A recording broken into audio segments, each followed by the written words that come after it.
Shalom Israel and saints of the Most High Elohim.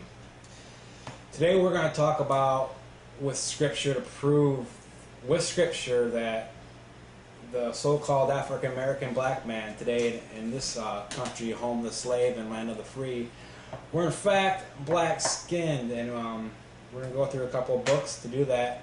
And this is primarily to get the truth out there. There's other teachers out there, which I'll list at the end, that could teach us better than me, but maybe if I can go through it with you all, it'll reach more people.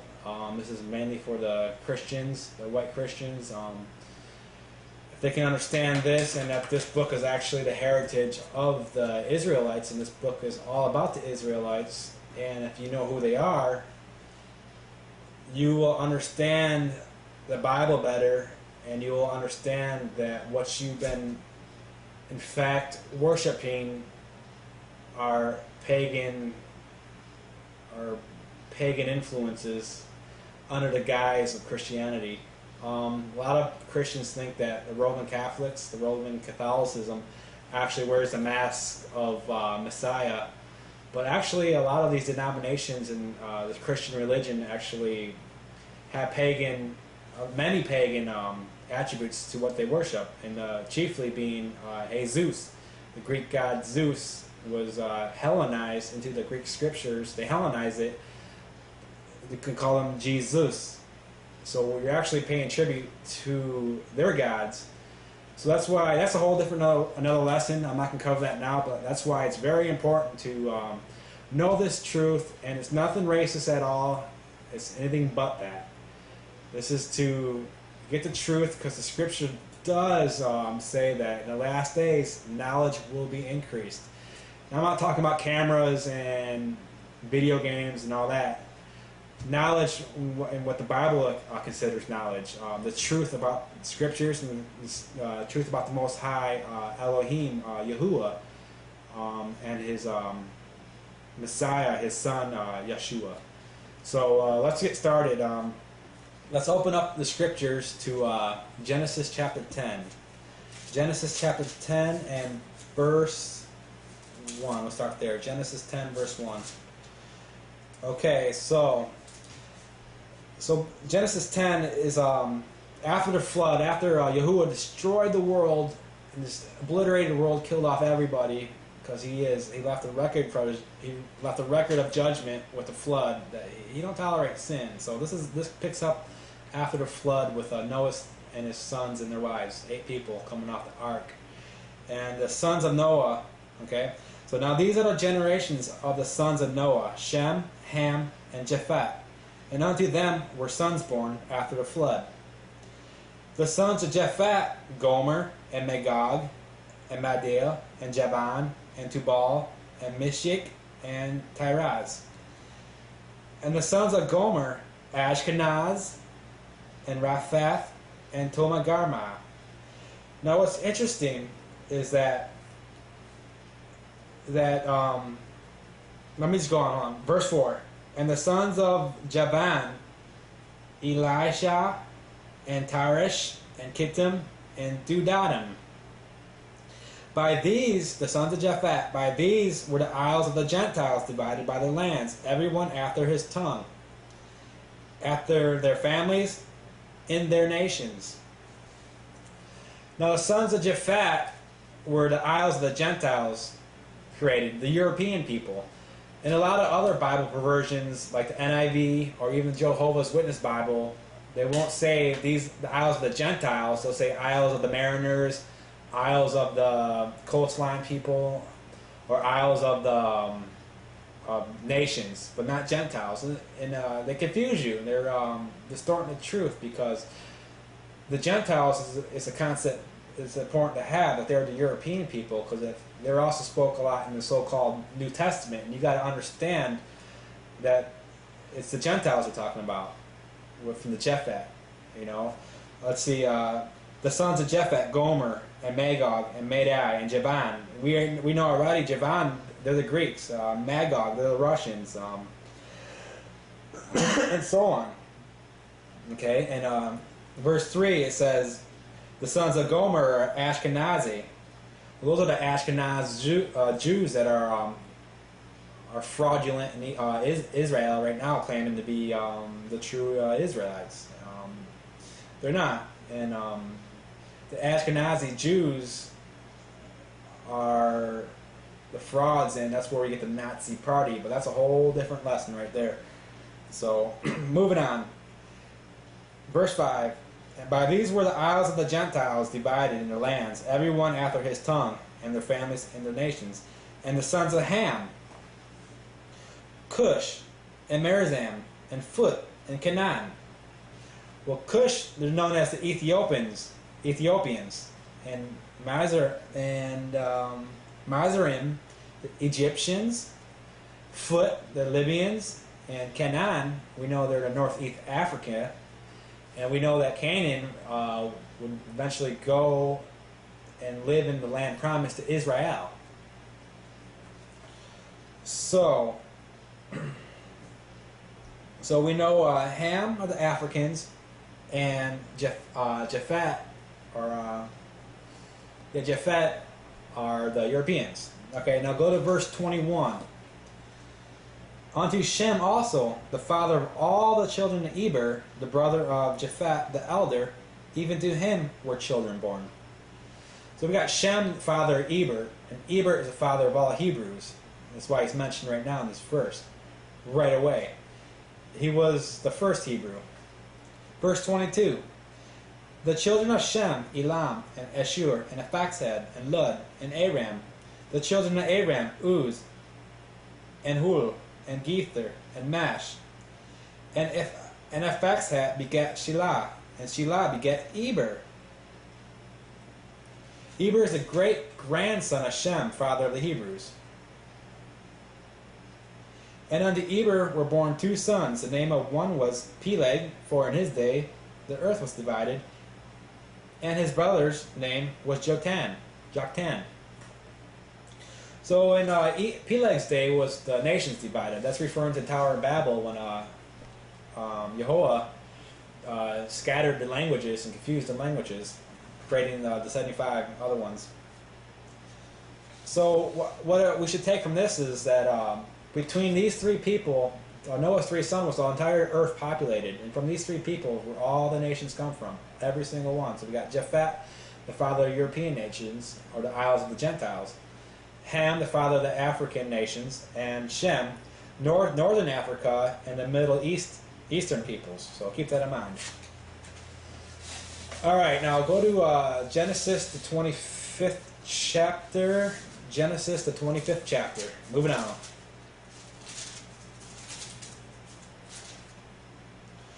Okay, Genesis 25. Let's start at verse 19. And we're talking about, the focus here is Israel as a black nation.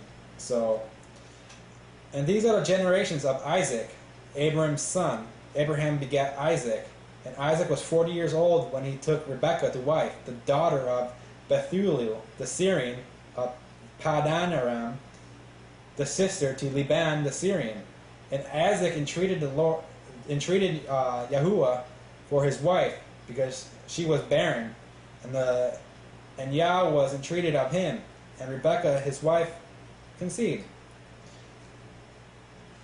So we're talking about the generation of Isaac, and she had twins. Rebekah had twins in her womb, two nations inside her, two manner of peoples.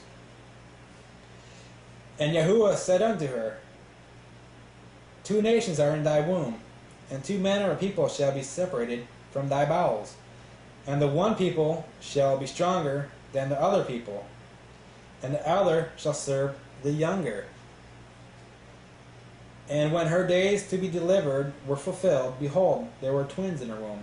And the first came out red all over, like a hairy garment. And they called his name Esau. Okay, so right away, Esau came out first, and the first thing we get about him is a physical description, a distinction.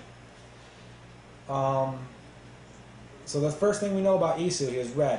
That's important. They didn't tell us any other thing. They didn't tell him his character or anything. He said he was red, different from Jacob.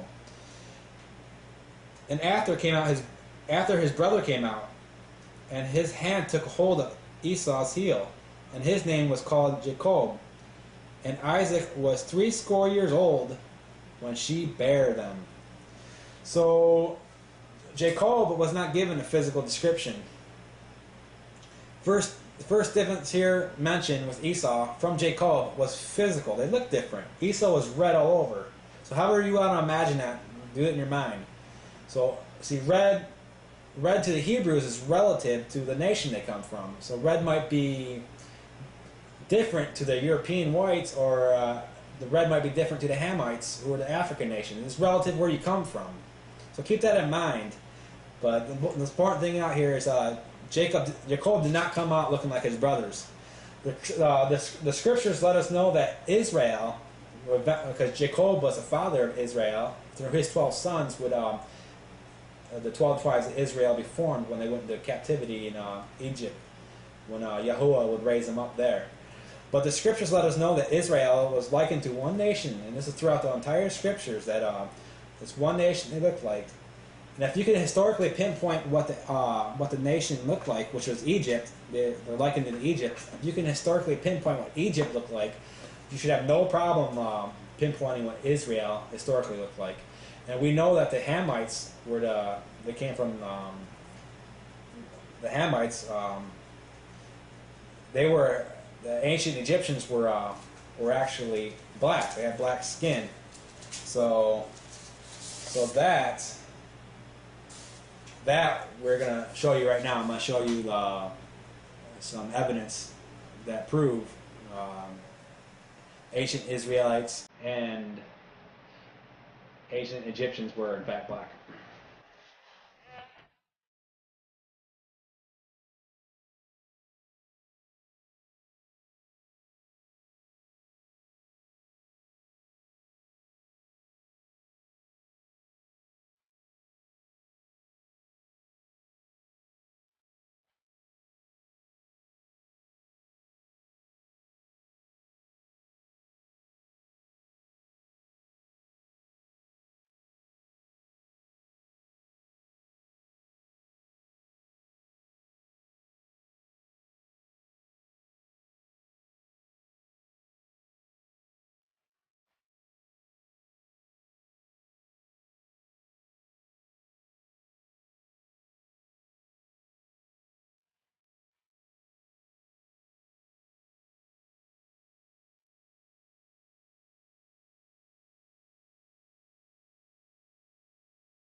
All right. Now go to Genesis 42. Genesis, the 42nd chapter, and Genesis chapter 42. We're going to start off with this, and this is about Joseph going down to Egypt, and his sons going down to visit him. And Joseph was Jacob's favorite son. He ended up being a ruler in Egypt. He was second command only to Pharaoh himself. So, okay, Genesis 42, verse 1. Now when Jacob saw that there was corn in Egypt, Jacob said unto his sons, Why do ye look one upon another? Joseph ruled over his whole process of distributing corn to people coming into Egypt to buy it. Joseph was already there. He ruled over his whole process. Jacob and the other sons and the other brothers of Joseph were in the land of Canaan, and they were going to go into Egypt to buy corn because of the famine in the land. Excuse me.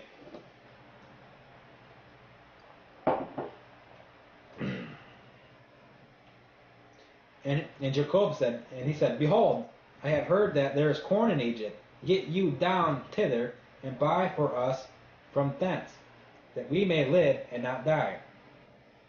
And Joseph's 10 brethren went down to buy corn in Egypt.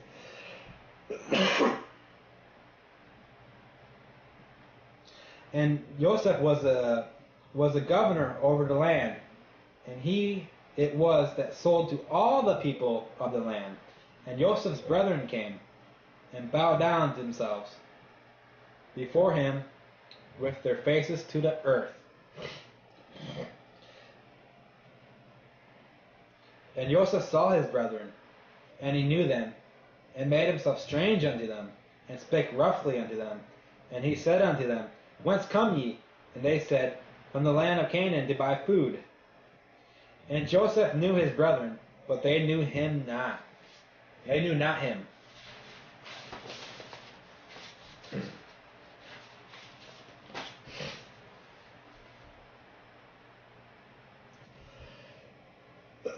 See, when Joseph was younger among his brothers, he had a prolific dream that was very real to him. And when he told his brothers about the dream, he told them that one day they'd bow down to him, and they would have to serve him.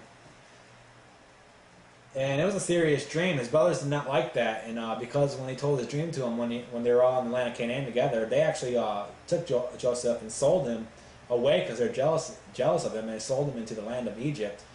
And it was there when the Pharaoh had a dream that Joseph interpreted his dream, and the Pharaoh was impressed by that. So he, of course, he took Joseph in and appointed him second command. But he did also change his name, because he recognized, like, this can't be your Elohim, your God, that grants you this. No, you're going to be, I'm going to name you after one of my deities that I serve, so he will get the honor, not the real living Elohim, the Yahuwah.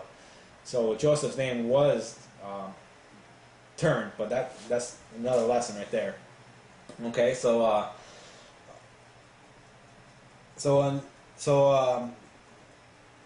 Joseph, he knew his brother, verse 8, he knew his brother, but they knew him not. See, Joseph knew who his brothers were. He knew that those were his brothers coming up. But when they saw him, Joseph had all his Egyptian garb on, and he looked like an Egyptian with his Egyptian custom and culture. So, his brothers, they're like, because they must have been black skinned, these Egyptians, because they didn't recognize him. They did not recognize him at all. Now, Joseph was also speaking with an interpreter, so that also confused the issue. Now, if the Egyptians were lighter skinned like they are today that occupy the land, his brothers coming into Egypt and saw Joseph, they'd be like, well, who is this guy? He looks like us, but how is he the second in command? Something's wrong with this. Maybe he'll help us because he's like us. He looks like us. But no, that wasn't the case at all. I mean, he looked like them. They had no idea. So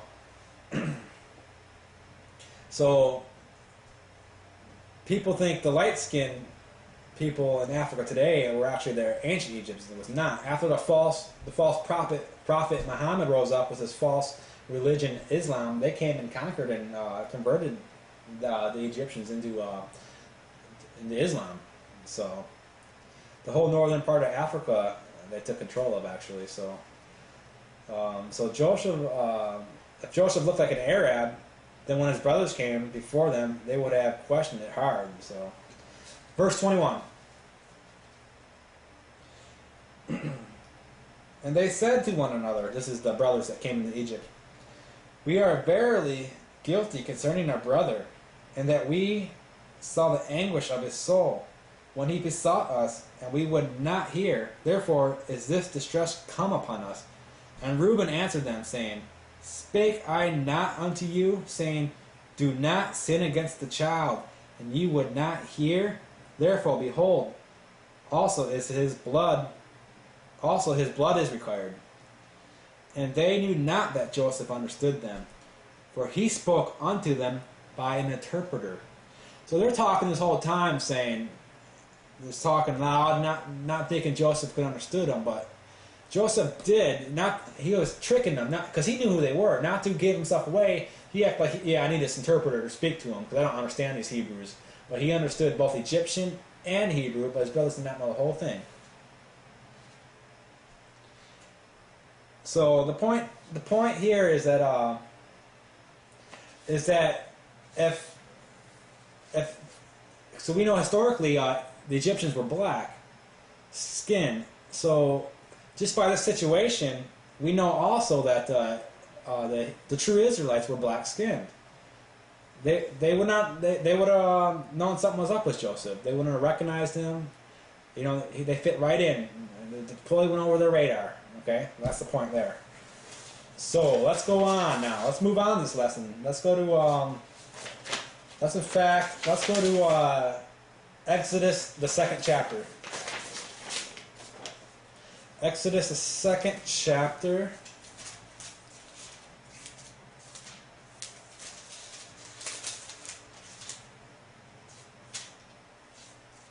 Okay, Exodus, the 2nd chapter. Let's start with verse 15.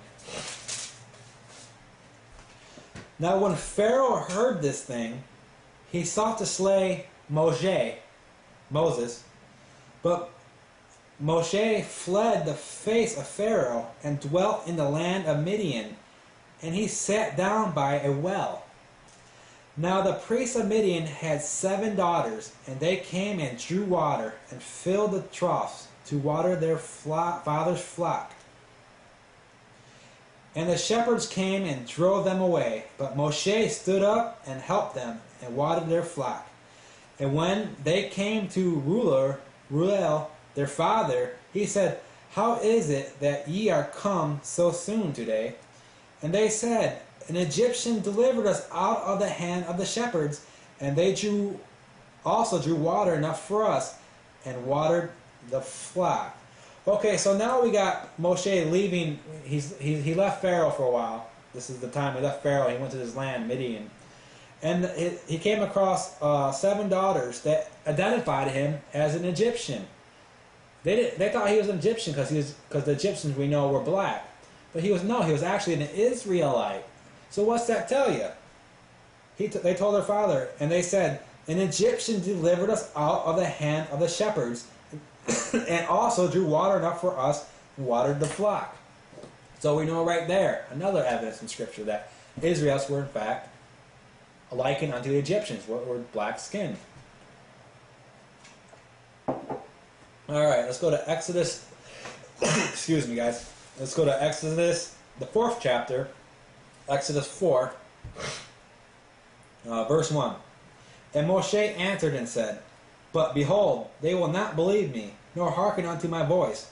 For they will say, Yahuwah hath not appeared unto thee.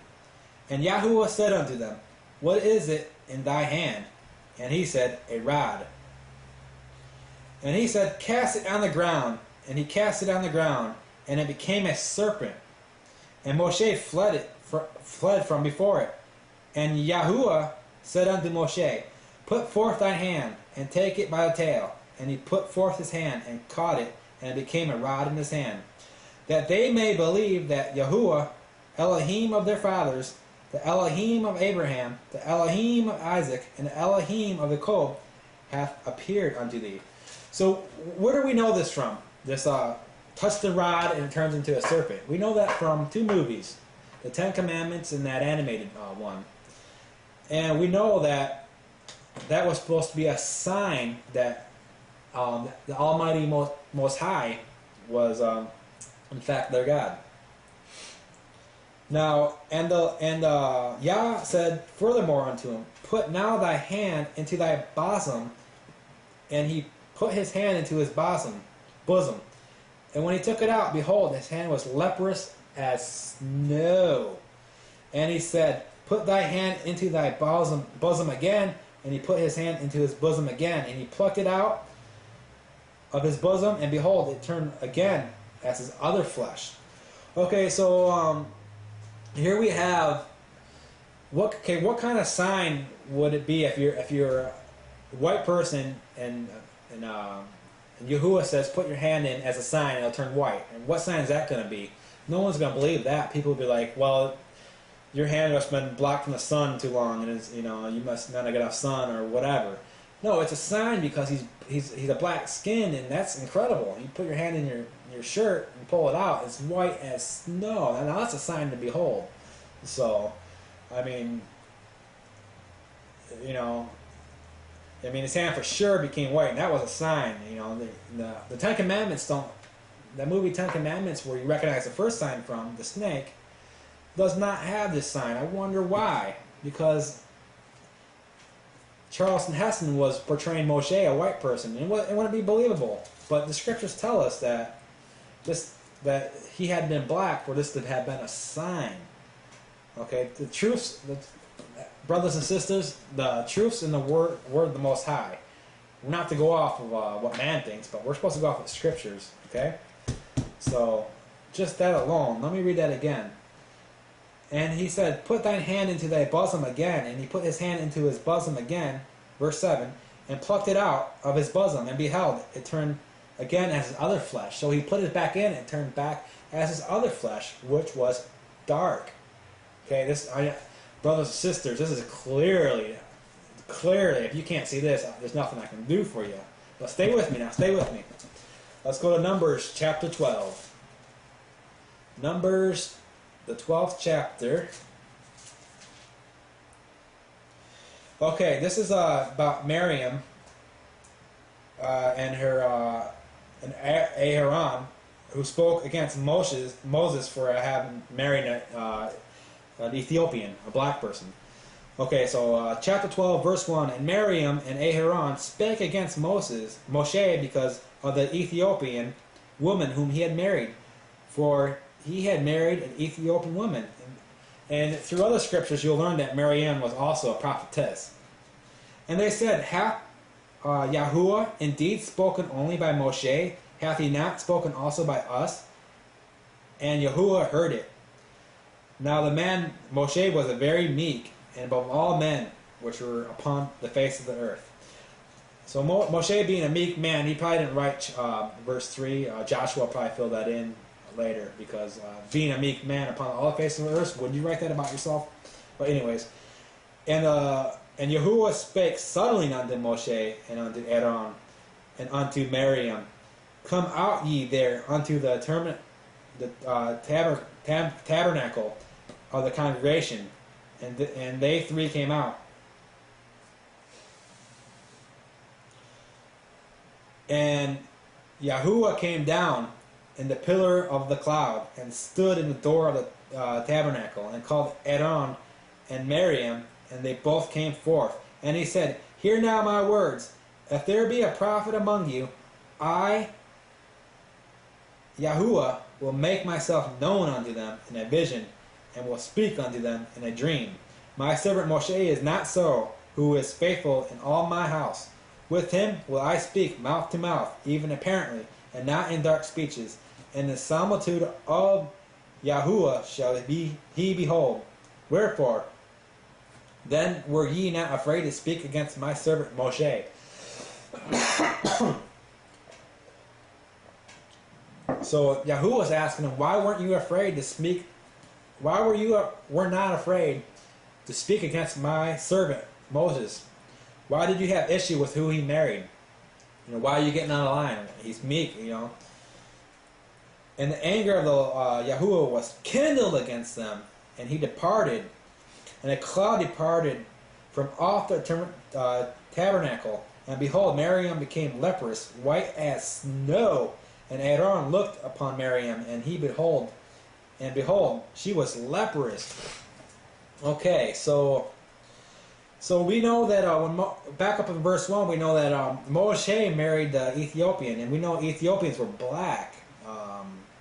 The word Ethiopian, the word comes from the Ephiat, which means burnt face.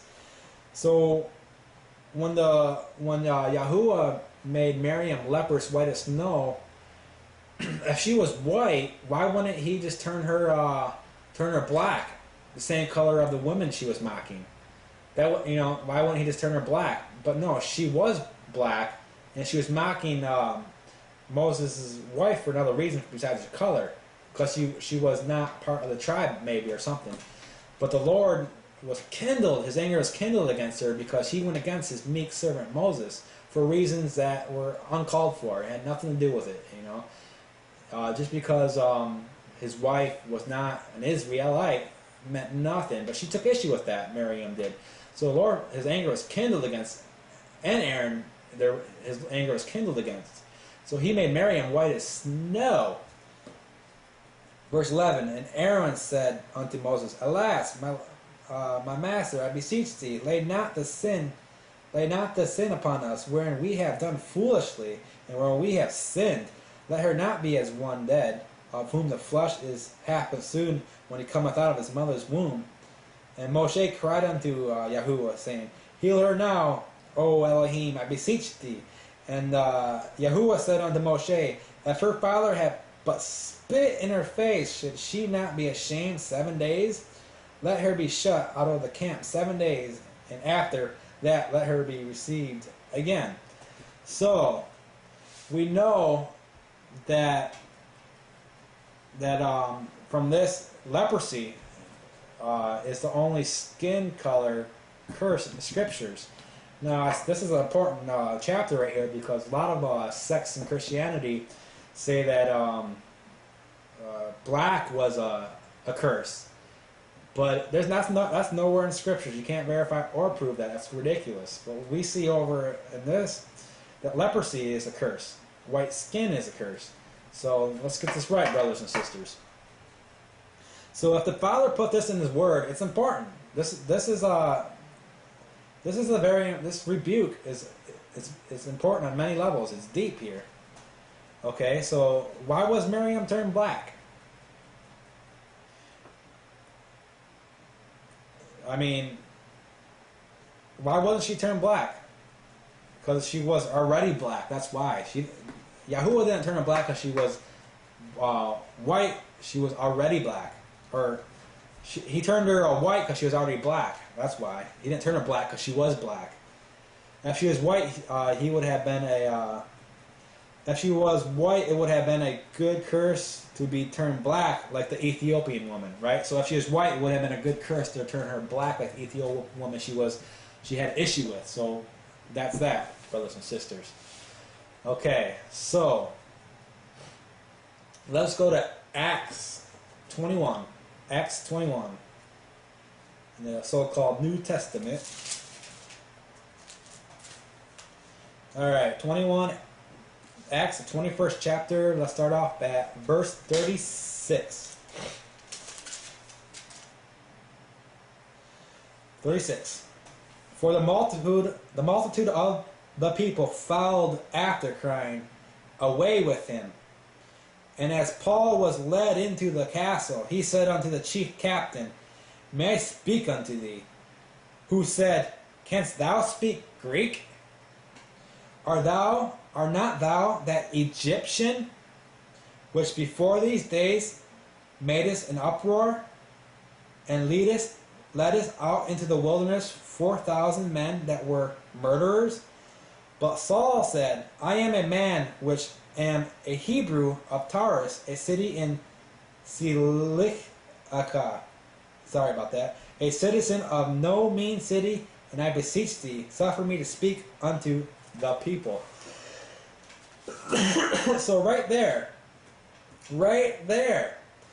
this Greek captain asked him, Are not thou that Egyptian? Brothers and sisters, we have it right there. Now, so we established what the Israelites look like.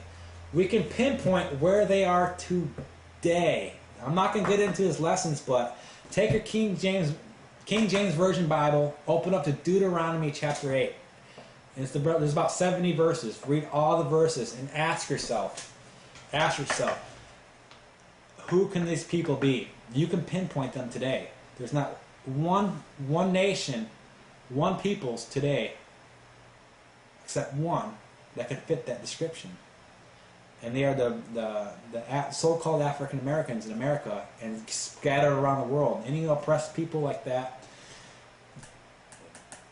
look into Deuteronomy chapter 28, and you tell me.